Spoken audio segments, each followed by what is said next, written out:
ఇవాళ ఆంధ్రప్రదేశ్ రాష్ట్రంలో ఈ కూటమి ప్రభుత్వము వచ్చిన తర్వాత పేద ప్రజలకి అన్యాయాలు, అవమానాలు జరుగుతూ ఉన్నాయి. ఇవాళ రాజమండ్రిలో ఒక ఉదాహరణ, మేము గతంలో కూడా గవర్నమెంట్ హాస్పిటల్ దగ్గర పెద్ద ఎత్తున నిరసన కార్యక్రమం చేపట్టాము. ఒక ఘటన, నిండు గర్భిణి పేద మహిళ, 20 సంవత్సరాల వయసు. ఆ వయసులో డెలివరీకి 9వ నెల పూర్తయి అక్కడికి వచ్చిన తర్వాత ఆ నిండు గర్భిణిని ఈ ప్రభుత్వ వైద్యులు చంపేసిన విధానం, మళ్ళీ చెప్తా ఉన్నా, వాళ్ళ నిర్లక్ష్యం వలన చంపేసిన విధానం. ఇవాళ తల్లి చనిపోయింది, చంటిపాప బతికి ఉంది.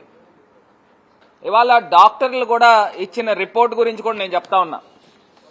ఎంక్వైరీ రిపోర్ట్లో ఇవాళ డాక్టర్స్ ఇచ్చిన ఎంక్వైరీ రిపోర్ట్ ఇదండి. ఈ ఎంక్వైరీ రిపోర్ట్లో ఒక్కసారి చదువుతాను. Final opinion, after careful review of the sequence of the events, it is opined that there was a gross negligence on the part of Dr. Anita, Assistant Professor, Department of Gynecology, particularly between 11 a.m. to 3 a.m.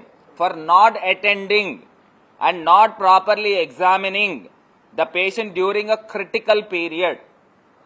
Clear ga idi report government hospital వాళ్ళు ఇచ్చిన report submit చేసింది ఎవరికి? To the director of medical education, government of AP, Vijayawada. And collector గారికి కూడా నాకు తెలిసి ఒక copy ఇచ్చి ఉంటారు. ఇంకొకటి సెకండ్ ఏంటంటే, post operatively doctor Sirisha, associate professor, department of gynaecology also failed to shift the patient for an ECG which was necessary for the management of shock అని క్లియర్ కట్ గా ఎవరు ఇచ్చారు ఈ report? Additional DME or superintendent, GTGH, Rajamahendravaram ఇచ్చిన report ఇది. అంటే ఎంత అన్యాయం జరుగుతూ ఉందో చూడండి, ఎంత ఘోరం జరిగిందో చూడండి. ఇవాళ రాజమండ్రిలోనండి చంద్రబాబు నాయుడు గారు కోడలు, నారా లోకేష్ గారు సతీమణి వచ్చినట్టున్నారు. ఇవాళ రాజమండ్రిలో రెయిన్బో హాస్పిటల్ అని ఒక ప్రైవేట్ హాస్పిటల్ ఓపెనింగ్ వచ్చారు. నేను ఇవాళ అడుగుతా ఉన్నా సూటిగా ప్రశ్న, ఈ ప్రభుత్వము గుత్తేదారుల ప్రభుత్వమా? ఈ ప్రభుత్వము పెద్దల ప్రభుత్వం, పేదల ప్రభుత్వం కాదు, పేదలకి అన్యాయం చేసే ప్రభుత్వం. ఇవాళ ఈ చంటి పాపను చూడండి. ఈ చంటి పాప, రెయిన్బో హాస్పిటల్ కూడా ఒకటే హాస్పిటల్.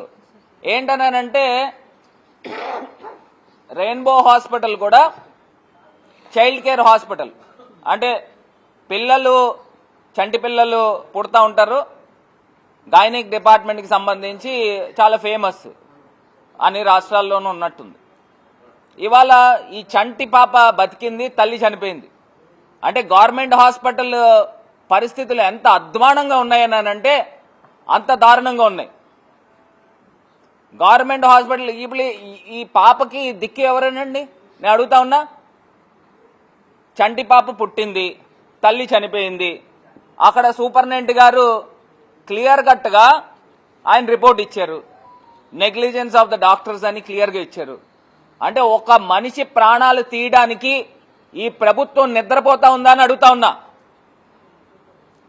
ఆమె నొప్పులు భరించలేకపోతున్నాను, నాకు సి సెక్షన్ చెయ్యండి అని కాళ్ల వేళ్ల తల్లి, వాళ్ళ తల్లి అందరూ కూడా మొత్తుకున్నారు. మొత్తుకున్న ఏమాత్రం చలనం లేకుండా క్లియర్ గా నెగ్లిజెన్స్ ఏంటనేది కనబడతా ఉంది. ఆ అమ్మాయికి 9 నెలలు నిండిపోయి వారం 10 రోజులు అవుతా ఉందంట. అందులోనూ నాకు తెలిసి 20 సంవత్సరాలు ఏంటంటే ఫస్ట్ కాన్పు కదా, 20 సంవత్సరాలు.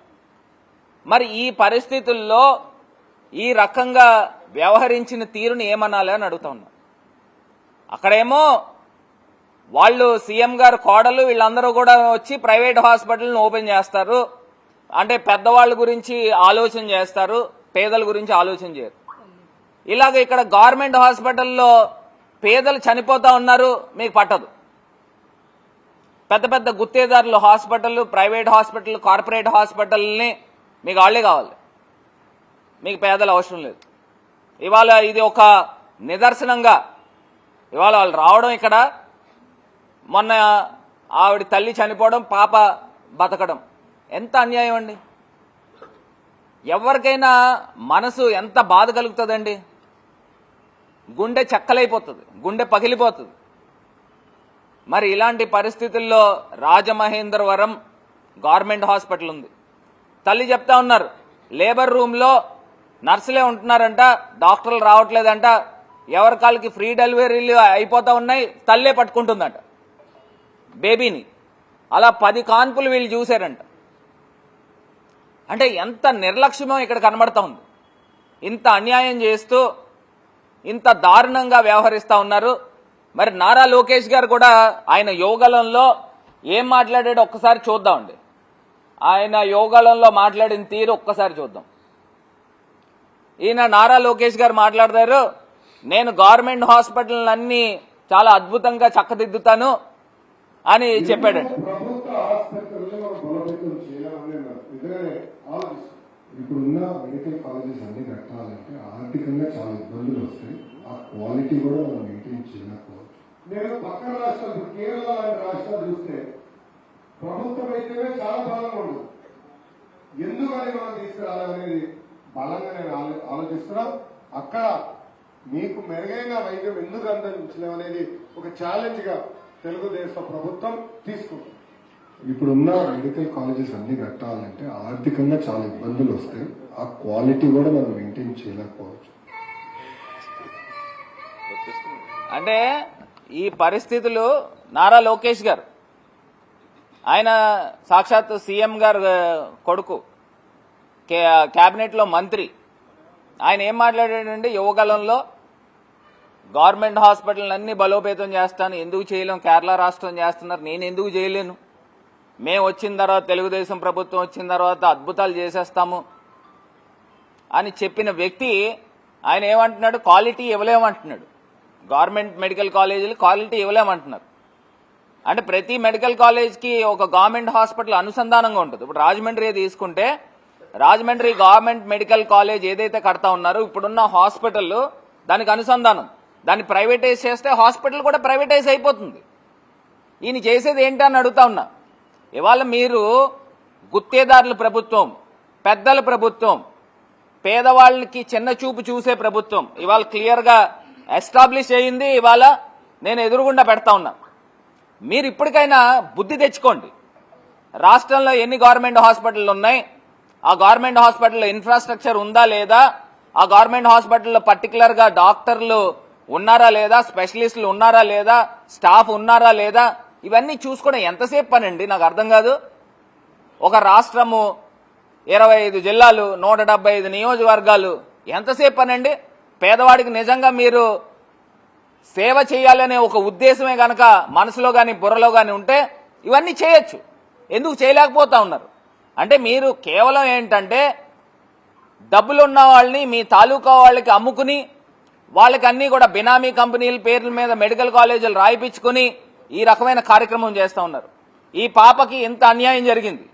ఇప్పుడు ఇమ్మీడియట్ గా చీఫ్ మినిస్టర్ స్పందించి ఈ పాపకి ₹1 కోటి సీఎం రిలీఫ్ ఫండ్ ని ఈ పాప పేరు మీద ఫిక్స్డ్ డిపాజిట్ చేయాలి. మేము డిమాండ్ చేస్తూ ఉన్నాం. మీరు చేసిన నెగ్లిజెన్స్ వలన డాక్టర్ సూపరింటెండెంట్ క్లియర్ కట్ గా ఆయన తీసుకుని వచ్చి రిపోర్ట్ ఇచ్చాడు. రిపోర్ట్ ఇచ్చిన తర్వాత ప్రభుత్వము ఏమి మీరు యాక్షన్ తీసుకున్నారని అడుగుతా ఉన్నా. ఇంత అన్యాయమా అంటే పేదలంటే మీకు ఇంత చిన్న చూపా? ఇక్కడే క్లియర్ గా అర్థమవుతోంది. మెడికల్ కాలేజీలు అమ్మేసే కార్యక్రమం చేస్తా ఉన్నారు. ఇంకో పక్కన మీ కోడలు, మీ తాలూకా వాళ్ళందరూ వచ్చి ప్రైవేట్ హాస్పిటల్ రిబ్బన్ కటింగ్లు చేస్తా ఉన్నారు. ఒక పక్కనేమో గవర్నమెంట్ హాస్పిటల్లో పేదవాళ్ళు చచ్చిపోతా ఉన్నారు. ఇది పరిస్థితి ఆంధ్రప్రదేశ్ రాష్ట్రంలో. ఒక్కసారి ఇప్పటికైనా బుద్ధి తెచ్చుకుని ఏదైతే మేము డిమాండ్ చేస్తా ఉన్నామో ఈ తల్లికి ఈ పాప పేరు మీద ఫిక్స్డ్ డిపాజిట్ వేయండి ₹1 కోటి. అదేవిధంగా ఎవరైతే నిర్లక్ష్యానికి కారకులయ్యారో వాళ్ళు ఇమీడియట్ గా సస్పెండ్ చేసి వాళ్ళకి చట్టపరమైన చర్యలు తీసుకోమని ఇవాళ వైఎస్ఆర్ కాంగ్రెస్ పార్టీ తరఫున డిమాండ్ చేస్తా ఉన్నాం.